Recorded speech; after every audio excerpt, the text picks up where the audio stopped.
The diplomatic chamber gleamed with crystalline light, each surface reflecting the bioluminescent patterns that danced across Ambassador Sythia's azure skin.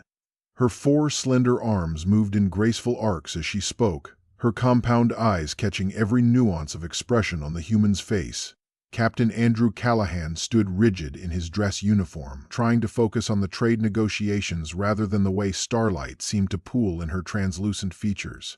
"Your people's offer is generous," Sythia said, her voice like wind chimes. "But there is another matter I wish to discuss, a personal matter." Andrew's pulse quickened. 3 months of negotiations had built something between them, something that transcended diplomacy. "I would be honored to hear it, Ambassador." Her bioluminescent patterns shifted to warm amber tones. "On my world, it is customary for those of status to maintain a household of bonded companions, a harem, as you would translate it.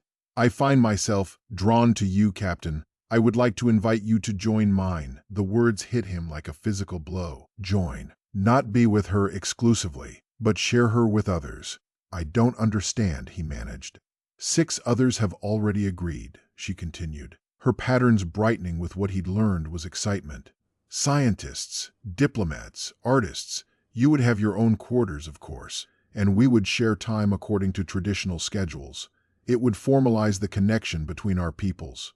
Andrew's chest tightened. He'd spent weeks learning to read her alien expressions, finding humanity in eyes that saw in spectrums he couldn't imagine. He'd fallen in love with the way she tilted her head when curious, how her skin glowed softer blue when she was pleased. "Ambassador Sythia, I'm honored, truly. But humans, we don't typically share like that." Her patterns flickered confusion. "You prefer solitude?" "No. We prefer one person. When we love someone, we want them to ourselves. Not out of possession, but because that connection is sacred to us. Exclusive." The blue of her skin deepened, almost violet. "I see. This is why your delegation has been so small, so isolated. You bond in pairs." "Yes." Silence stretched between them, filled with the hum of the ship's systems and the weight of cultural chasms.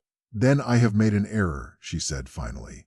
"I have offered you something your people would consider hollow." "Not hollow," Andrew said, stepping closer. "Just different. What I feel for you, Sythia, what I've felt. Since that first meeting when you laughed at my terrible pronunciation of your name, it's not something I can share.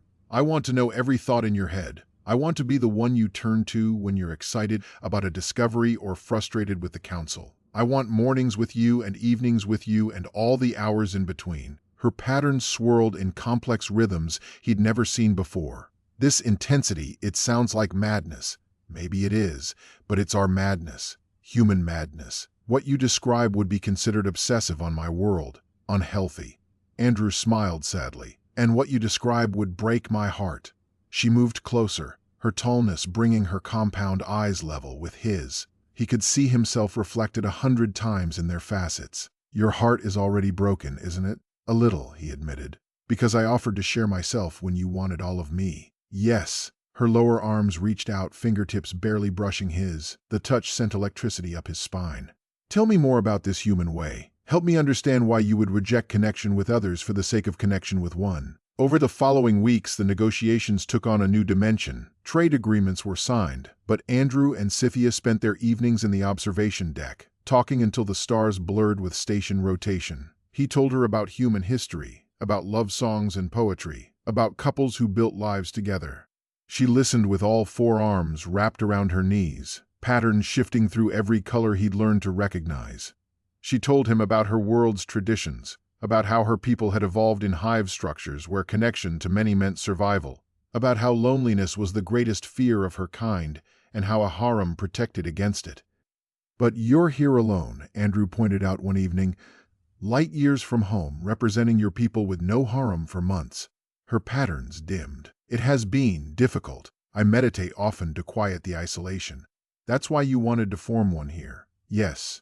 And because," she hesitated, her patterns flickering, "because I feel with you what I have never felt with any of my bonded companions. A pull, a gravity. Your people have a word, yearning." Andrew's breath caught. "I know that word well." "Show me," she said suddenly. "Show me this human way of loving, not with words. Show me what it means to choose one person completely." He stood, offering his hand. She took it with her primary right arm, and he led her through the ship to his quarters, small, sparse, nothing like her elaborate diplomatic suite.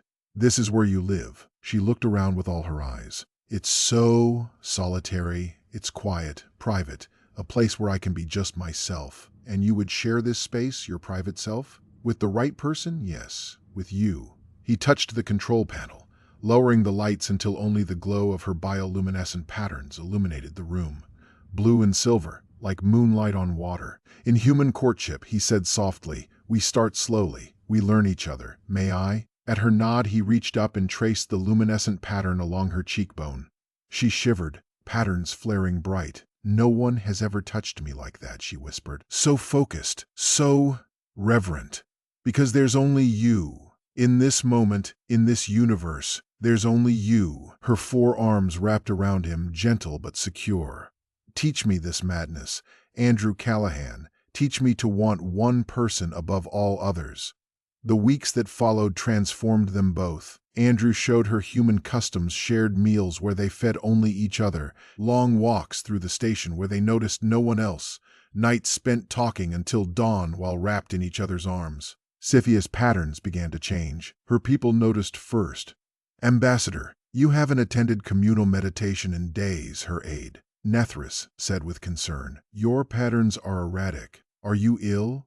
"No," Sythia said, and her skin glowed warm amber. "I'm discovering something new." But the council noticed too. A transmission arrived from her homeworld, marked urgent. Andrew found her in the diplomatic chamber, patterns swirling in distressed crimson. "What's wrong?" "They're recalling me. The council says I'm becoming unstable, that I'm showing signs of bonding sickness. What happens when our kind isolates too long?" She turned to him, patterns flickering. "They've seen the reports. They know I've been spending all my time with you alone. They think you're corrupting me." "Are they right?" Andrew asked quietly. "I don't feel corrupted. I feel awake, like I'd been sleeping my whole life, and you've shown me what it means to truly see someone. But your people want me to return immediately, to undergo reintegration therapy, to be reminded that no single person can fulfill all our needs." Her patterns darkened. "They want me to forget this. Forget you." Andrew's jaw clenched. "What do you want?" She was silent for a long moment, patterns cycling through colors he'd never seen before. Finally, they settled into steady, brilliant gold. "I want you. Only you. Completely. Then we fight." The confrontation with the council came 3 days later, via live transmission. 12 members of Sythia's government appeared in holographic form, their patterns unified in disapproving purple. "Ambassador Sythia, your behavior has become concerning," the head counselor, Vorith, began. "You have neglected your duties to your bonded companions at home. You have isolated yourself with a single individual of an alien species. This is not sustainable. With respect, Counselor, I have completed every assignment given to me. Trade negotiations are ahead of schedule. I have not neglected my duties. You have neglected your duty to yourself," another council member interjected. "Exclusive bonding is unhealthy for our species. You know this." Andrew stepped forward. "May I speak?" The council's patterns flickered surprise. "The human wishes to address us." "I do. You say exclusive bonding is unhealthy for your species, but has any of your species ever tried it? Truly tried it?" Silence. Then Vorith spoke. "Our evolutionary biology does not support it. We require multiple connections to thrive. Or that's what you've always believed," Andrew said. "But Sythia is thriving. Look at her patterns. Are those the patterns of someone suffering?" All eyes turned to Sythia. Her skin glowed radiant gold, pulsing with steady, strong light. "She looks," one council member said slowly, "more vibrant than I've ever seen her." "Because I am," Sythia said. "Because for the first time in my life, I'm not spreading myself thin across many connections. I'm pouring everything I am into one person, and he's doing the same for me. It's not obsessive. It's complete." "This goes against everything our culture teaches," Vorith said. "Then perhaps our culture needs to learn something new," Sythia replied. "You sent me here to build bridges between species. I've built one. But it's personal, not political. And I'm asking you to trust that I know my own heart." The council conferred in their own language, patterns flashing in rapid communication. Finally, Vorith spoke. "We will not recall you, yet. but you must prove this human bonding can sustain our people's well-being. Regular psychological evaluations, monthly reports. At the first sign of decline, you won't see one, Sythia interrupted. Because this isn't isolation. This is connection at its deepest level. After the transmission ended, Andrew pulled her close. You just defied your entire government for me. No, she said, patterns glowing soft blue. I defied them for us. For the right to choose my own form of happiness. What if they're right? What if this doesn't work long-term for your biology? She touched his face with all four hands. Then we'll find a way to make it work. Together. That's what human-style bonding means, doesn't it? Facing everything together? Yes, he whispered. Everything. 6 months later, the evaluations continued to astound the council. Sythia's health markers were optimal. Her work output had increased. Her patterns showed stability and contentment beyond any measurement in their records. Other members of her species, curious about this strange human practice, began requesting postings near human space. Scientists wanted to study the phenomenon. Philosophers wanted to debate its implications. You're starting a revolution, Andrew told her one evening as they stood in the observation deck, her arms wrapped around him from behind. We're starting a revolution, she corrected. You taught me that love doesn't diminish when focused. It intensifies. And I think my people are ready to learn that lesson. Some of them, anyway. The ones who matter. She rested her chin on his shoulder, patterns pulsing in time with his heartbeat. The ones brave enough to choose one person and mean it. Do you ever miss it? He asked. The harem life, multiple connections. She was quiet for a moment. Sometimes I miss the simplicity of it, the ease. But then I remember what I have now. Depth instead of breadth, intensity instead of variety. You, completely and entirely mine, and me completely and entirely yours. No regrets? Her patterns blazed brilliant gold. Not a single one.